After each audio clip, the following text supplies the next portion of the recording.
वो मां प्यो भी है जेड़ा किसी खतरे तो अपने बच्चे अंदर बाढ़ते ने और मुबारकबाद जो मुस्तहक ने जिन्हें अपने कुफर के मुकाबले अगले मोर्चे में घलिया। और अल्लाह ताला का लाख शुक्र है कि खुदा बंदे जुल जलाल ने इस मुजाहिदीन इस्लाम के थो इस्लाम फतह अता फरमाई।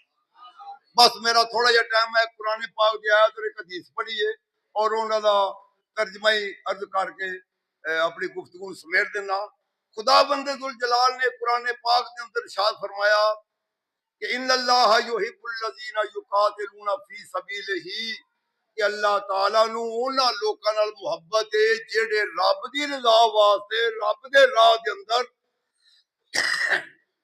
कुफार और मुशरिकीन दे नाल जंग लड़ते हैं। और जंग किस तरह लड़ते हैं? अल्लाह पाक ने फरमाया सफन सफा बना के इस तरह काफरां दे नाल बरसरे पैकार होंदे ने कि अल्लाह कान्नाहुम बुनियानुम मरसूस गोया कि वो सीसा पलाई हुई दीवार बन गए ने कुफार दे सामने। जेड़ा लफज है ना सीसा पलाई दीवार और ये तर्जमा का बुनियानुम मरसूस दा और सीसा पलाई दीवार का माना एक छोटा याद करना है। मुफस्सिरीन किराम फरमाते ने कि लोहे के टुकड़े लैके ना मोटी चादर दे ते जमीन ते खिला पाटन समझते ने सच्चा ठप्पा होंदा जिहदे लोहा ढाल के जो पुर्जा बनता है। इस तरह पाटन दे विच लोहे दियां चादर ते मोटे टुकड़े खिलार के 7 किस्म दियां धातां पंगार के पानी करके उहदे उत्ते पांदे ने। उन्हां धातां दे विच 7 किस्म दियां धातां जो पगरदियां ने सोना चांदी तांबा पित्तल कांसी कच ते सिक्का। इस पगर के जिसले लोहे दियां प्लेटां सुकदा है ठरदा है वो फिर सीसा पलाई दीवार होंदी और बनियान मरसूस ओदा माना है सीसा पलाई दीवार। और वो जी होंदी फिर ना तो वड्डियां वडींदी ना टुकियां टकींदी ना चीरियां चरींदी। ओनू तोड़ना भरना बड़ा मुश्किल होता है। अल्लाह पाक ने फरमाया ओ इस्लाम के फरजंद जेडे कुफार के सामने जाके बुनियान मरसूस सीसा पलाई हुई दीवार बन जाते हैं। और रहमानिर्रहीम इन्नल्लाह युहिब्बुल्लज़ीना युकातिलूना फी सबीलिही सफ़न कअन्नहुम बुनियान मरसूस सदक़ल्लाहुल अज़ीम। वफ़िल हदीस क़ाल नबी सल्लल्लाहु अलैहि वसल्लम जाहिदू बिअमवालिकुम व अनफुसिकुम व अलसिनतिकुम सदक़ रसूलुहुन नबियुल करीम हुवल हबीबुल्लज़ी तुरजा शफ़ाअतुहु लिकुल्लि हौलिन मिनल अहवाल मुक़्तहमी। हाज़िरीन व सामीन बड़े मुसर्रत लम्हात ने बड़ी खुशी का मौका है कि राजा जंग की सरजमीन का एक अजीम फरजंद जनाब मोहतरम उस्ताद मुकर्रम मुहम्मद हयात अंसारी उन्होंने साहबजादा नहीं पूरे राय जंग का साहबजादा बल्कि पूरे पाकिस्तान का फरजंद जिन्हें पाकिस्तान के इस जंग जी है 2025 वाली है और 10 मई 2025 के इस मार्के के अंदर कुफरो इस्लाम के मार्के के अंदर आजाद कश्मीर के महाल के उत्ते कुफार के नाल अगले मोर्चों के जाके अपनी जान के उत्ते बाजी ला के पाकिस्तान को फतह अता फरमाई और पाकिस्तान का नाम रोशन किया।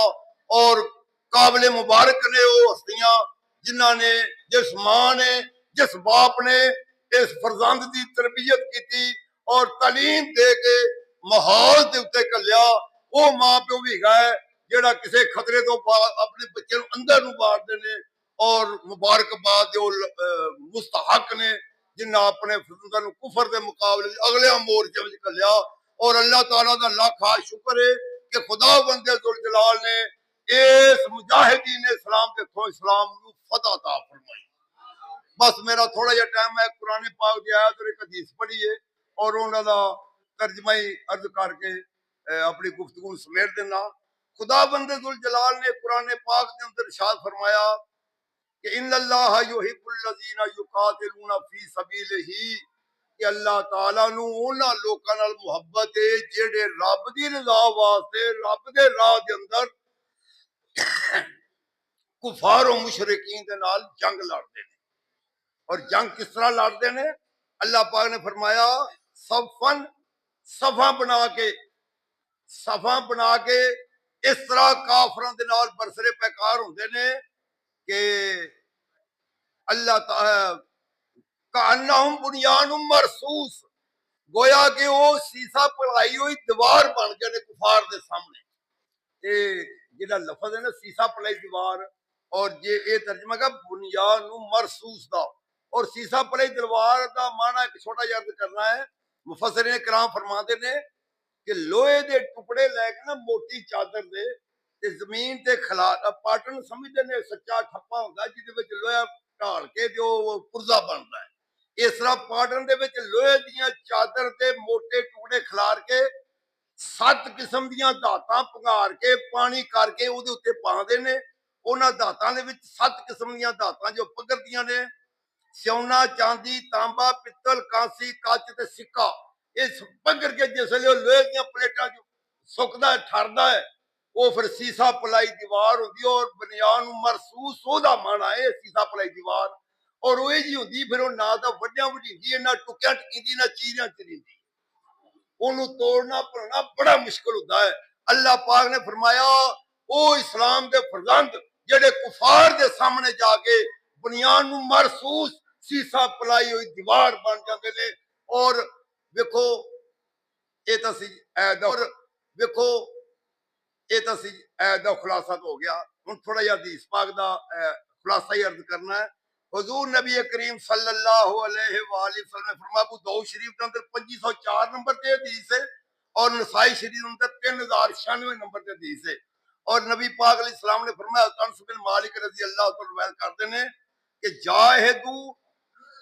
जाहिदुल मुशरिकीना बिअमवालिकुम व अनफुसिकुम व अलसिनतुकुम, कि ओ मुजाहिद केड़े मुजाहिद जेड़े मुजाहिद अपने अमवालिकुम दौलत दे नाल जंग लड़दे ने, यानी वो तावन करते ने मुजाहिद दीन दी सपोर्ट करते ने पैसे दे नाल।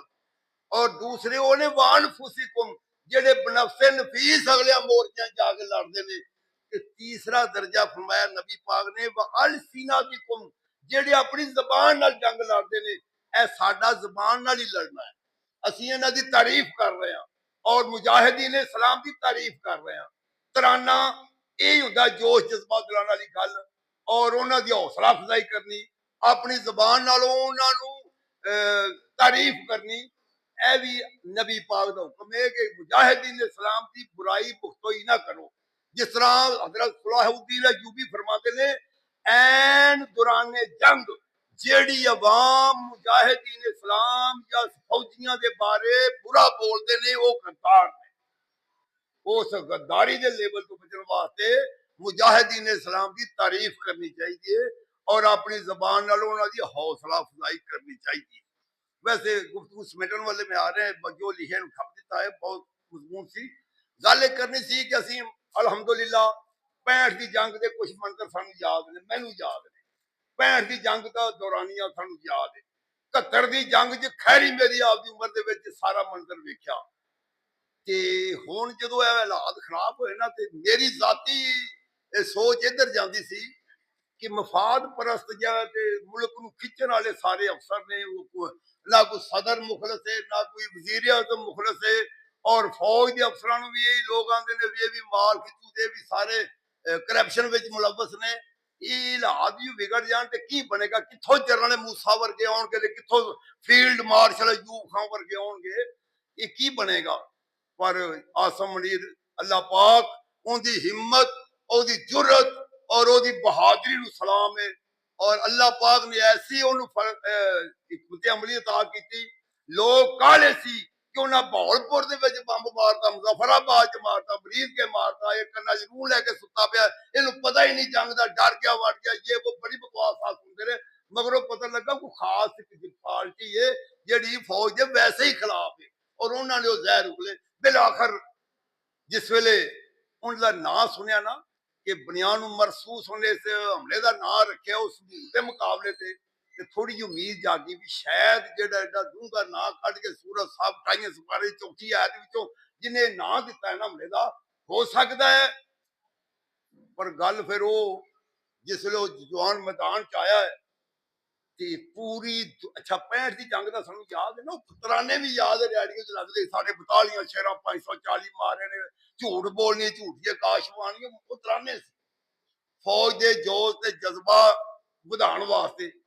ਅੱਛਾ ਉਹ ਜਿਸ ਵੇਲੇ ਇਹ ਵੇਖਿਆ ਤੇ ਉਹ 17 ਦਿਨ ਜੰਗ ਲੜ ਕੇ ਉਹ ਫਤਹ ਹਾਸਲ ਹੋਈ 5 ਗੁਣਾ ਫੌਜ ਤੇ। ਆ ਢਾਈਆਂ ਕੀ ਨੇ ਝੱਟ ਫੱਟ ਕੜਕ ਰੋਟੀ ਪਟਕ ਦਾਲ ਇਧਰੋਂ ਲੱਗੀ ਉਹ ਗਈ ਤੇ ਸਾਰੀ ਦੁਨੀਆ ਵਿੱਚ ਨਾਮ ਰੋਸ਼ਨ ਕਰਤਾ। अल्लाह ताला इन मुजाहिदीन सलाम, पाकिस्तान आर्मी, पाकिस्तान नेवी, पाकिस्तान फजाइया, पाकिस्तान रेंजर के जवान, अल्लाह पाक इन्हां दा जज्बा सलामत रखे। अल्लाह पाक बस पाकिस्तान की हिफाजत फरमाए। ये बनाया औलिया कराम का फैजान है, वरना इन्हू तोड़न वाले ते खान वाले कसर नहीं छड़ी, पर फिर भी कायम दायम है।